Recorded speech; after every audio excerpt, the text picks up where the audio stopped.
Marami ang nagulat sa balitang malapit nang magtapos ang FPJ Batang Quiapo. Kaya naman mabilis na kumalat ang espekulasyon na lilipat umano ito sa GMA Network.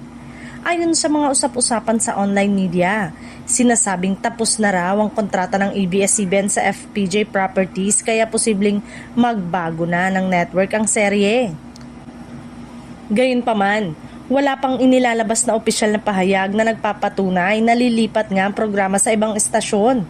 Sa kasalukuyan, ang serye ay nananatiling isang kapamilya production at malinaw na ito ay nakapaloob pa rin sa ilalim ng pamamahala ng ABS-CBN. Ang mga ganitong balita ay kadalasang haka-haka lamang hanggang walang kumpirmasyon mula sa mismong network o sa production team.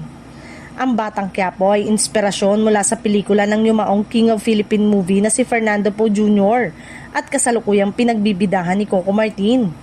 Dahil sa laki ng impluensya ng FPJ legacy, natural lamang na maging mainit na usapin ang anumang pagbabago tungkol sa prangkisa o pagmamayari ng proyekto. Bukod dito, naging matagumpay ang serye sa ratings at online viewership, kaya marami ang nagtataka kung bakit eto magtatapos. Ngunit sa mundo ng telebisyon, may mga planadong ending talaga ang ilang palabas upang bigyang daan ng bagong proyekto o panibagong yugto ng programming.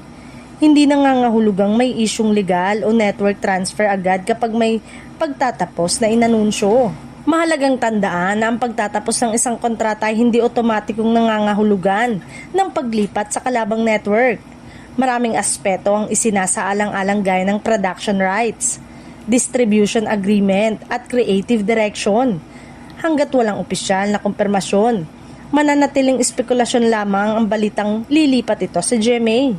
Sa ngayon, ang dapat abangan ng mga manonood ay kung paano magwawakas ang kwento ng serye at kung ano ang susunod na proyekto ng mga bumubuo nito.